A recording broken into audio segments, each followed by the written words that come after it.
എല്ലാവർക്കും നമസ്കാരം. മറ്റൊരു വീഡിയോയിലേക്ക് സ്വാഗതം. സൂര്യനെ ആരാധിക്കുന്ന പതിവ് പണ്ട് മുതലേ ഭാരതത്തിലുണ്ട്.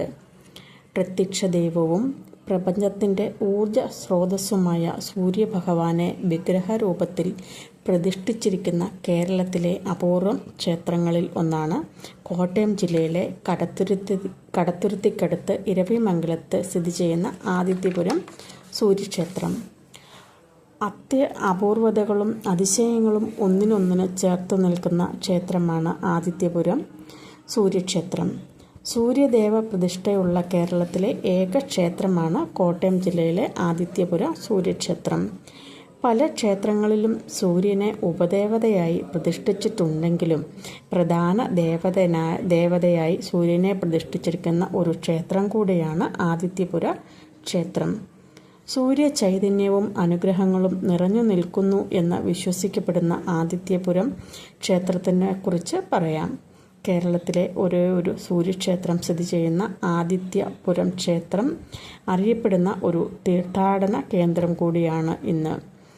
ആദ്യകാലങ്ങളിൽ ഈ പ്രദേശം രവിമംഗലം എന്നും ഇരവിമംഗലം എന്നും എല്ലാം അറിയപ്പെട്ടിരുന്നു. ഇവിടെ സൂര്യക്ഷേത്രത്തിൻ്റെ വരവോടു കൂടിയാണ് ആദിത്യപുരമായി മാറിയതെന്ന് ചരിത്രം പറയുന്നു.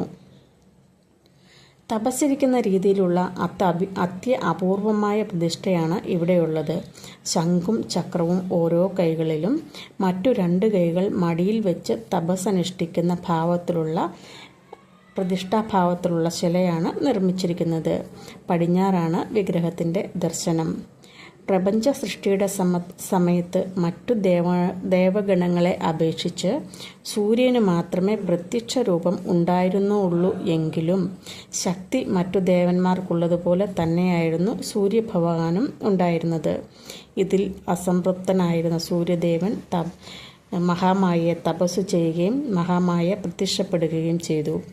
ആറ്റുനാഴിക പുലരുമ്പോഴേക്കും മറ്റു ദേവീദേവന്മാരുടെ ശക്തി കൂടി ആദിത്യന് ഉണ്ടാകട്ടെ എന്ന് അനുഗ്രഹിക്കുകയും ചെയ്തു.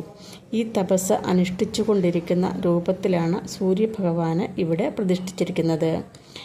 ആദിത്യപുരത്ത് സൂര്യദേവൻ എത്തുന്നതിന് പിന്നിൽ ഒരു കഥ കൂടിയുണ്ട്. ത്രേതായുഗം മുതൽ ഇവിടെ സൂര്യഭഗവാന്റെ പ്രതിഷ്ഠ ഉള്ളതായി ഐതിഹ്യങ്ങൾ പറയുന്നുണ്ട്. എന്നാൽ ക്ഷേത്രത്തിൻ്റെ പഴക്കം തെളിയിക്കുന്ന തെളിവുകൾ ഒന്നും തന്നെ ഇല്ല. കാപ്പിക്കാട് മരങ്ങാട് മനയിലെ ഒരു നമ്പൂതിരി കഠിന തപസ്സിലൂടെ സൂര്യദേവനെ പ്രസാദിപ്പിച്ചു എന്നും സൂര്യദേവൻ അദ്ദേഹത്തിന് മുന്നിൽ പ്രത്യക്ഷപ്പെട്ടുവെന്നുമാണ് വിശ്വാസം. അതനുസരിച്ച് സൂര്യദേവന്റെ കൽപ്പന പ്രകാരമാണ് ഇവിടെ ക്ഷേത്രം നിർമ്മിച്ചതും നിത്യപൂജ നടത്താൻ ആരംഭിക്കുന്നതും. ഈ മനയിലെ ആൾക്കാർ തന്നെ ക്ഷേത്രത്തിലെ ശാന്തിക്കാർ ആയിരിക്കണമെന്നുമാണ് വ്യവസ്ഥ. വൃത്താകൃതിയിലാണ് ക്ഷേത്രത്തിൻ്റെ ശ്രീകോവിൽ നിർമ്മിച്ചിരിക്കുന്നത്. നവഗ്രഹ പ്രതിഷ്ഠ ഇല്ലാത്ത ക്ഷേത്രമെന്ന പ്രത്യേകത കൂടിയുണ്ട് ഈ ക്ഷേത്രത്തിന്. പ്രത്യേക രീതിയിലുള്ള സൂര്യവിഗ്രഹം ആണ് ഇവിടെ ഉള്ളത്. ധ്യാനത്തിലിരിക്കുന്ന സൂര്യദേവന്റെ വിഗ്രഹം എണ്ണ വലിച്ചെടുക്കപ്പെടുന്ന പ്രത്യേക തരത്തിലുള്ള ശിലയിലാണ് നിർമ്മിച്ചിരിക്കുന്നത്. എണ്ണാഭിഷേകം കഴിഞ്ഞാൽ പിന്നെ വിഗ്രഹത്തിൽ എണ്ണയുടെ ഒരംശം പോലും കാണാൻ സാധിക്കില്ല എന്നതാണ് ഈ ശിലയുടെ പ്രത്യേകത. ദുർഗാദേവി, ശാസ്താവ്, യക്ഷിയമ്മ എന്നീ ഉപപ്രതിഷ്ഠകളും ഇവിടെ ഉണ്ട്.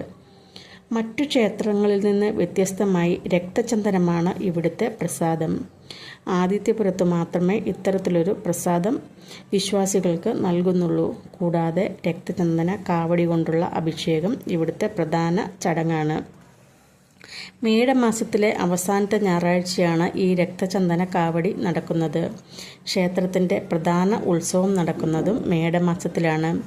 വൃശ്ചിക മാസത്തിലെ അവസാന ഞായറാഴ്ചയും കാവടി അഭിഷേകം നടക്കും. 10-ാം ഉദയത്തിനും പ്രത്യേക ചടങ്ങുകളും പ്രാർത്ഥനകളും ഇവിടെ നടക്കുന്നുണ്ട്. ഉദയാസ്തമന പൂജ, എണ്ണാഭിഷേകം, ഭഗവതി പൂജ, നവഗ്രഹ പൂജ എന്നിവയാണ് ഇവിടുത്തെ മറ്റു പൂജകൾ. ആദിത്യപുരം ക്ഷേത്രത്തിൽ എത്തി പ്രാർത്ഥിക്കുക വഴി നിരവധി അസുഖങ്ങളിൽ നിന്നും മോചനം ലഭിക്കും എന്നാണ് വിശ്വാസം. ക്ഷേത്രത്തിലെ വിളക്കിൽ നിന്ന് നെയ്യും മഷിയും പ്രത്യേക രീതിയിൽ ചേർത്തുണ്ടാക്കിയ കൂട്ട് കണ്ണിൽ ലേപനം ചെയ്താൽ നേത്രരോഗങ്ങൾ ശമിക്കുമെന്നാണ് പറയപ്പെടുന്നത്. അതുപോലെ തന്നെ സ്കിന്നിന് ഉണ്ടാകുന്ന പാണ്ടുകളും വെള്ളപ്പാണ്ട് രോഗങ്ങളും മാറ്റാൻ ക്ഷേത്രത്തിൽ നിന്ന് ലഭിക്കുന്ന രക്തചന്ദനം ശരീരത്തിൽ പുരട്ടിയാൽ മതിയെന്നും മാറുമെന്നും വിശ്വസിക്കപ്പെടുന്നു. പൊതുവെ രോഗശമനമാണ് സൂര്യഭജനത്തിൻ്റെ ഫലം, പ്രത്യേകിച്ച് സ്കിൻ ഡിസീസ്, നേത്ര സംബന്ധമായ രോഗങ്ങൾ. ഇവിടുത്തെ പ്രധാന നിവേദ്യം അടനിവേദ്യമാണ്. ഞായറാഴ്ച ഉച്ചപൂജയ്ക്ക് മഹാനിവേദ്യം ഉണ്ട്, അതായത് പിഴിഞ്ഞു പായസം. പ്രധാന വഴിപാടുകൾ രക്തചന്ദന മുട്ടി നടക്കി വയ്ക്കുന്നതാണ്. ഇത് അറിഞ്ഞും അറിയാതെയുമൊക്കെ ചെയ്തിട്ടുള്ള പ്രായശ്ചിത്യമായാണ് നടത്തുന്നത്. ഈ വീഡിയോ നിങ്ങൾക്ക് ഇഷ്ടപ്പെട്ടുവെങ്കിൽ ലൈക്ക് ചെയ്യാനും കമൻറ്റ് ചെയ്യാനും സബ്സ്ക്രൈബ് ചെയ്യാനും മറക്കരുത്.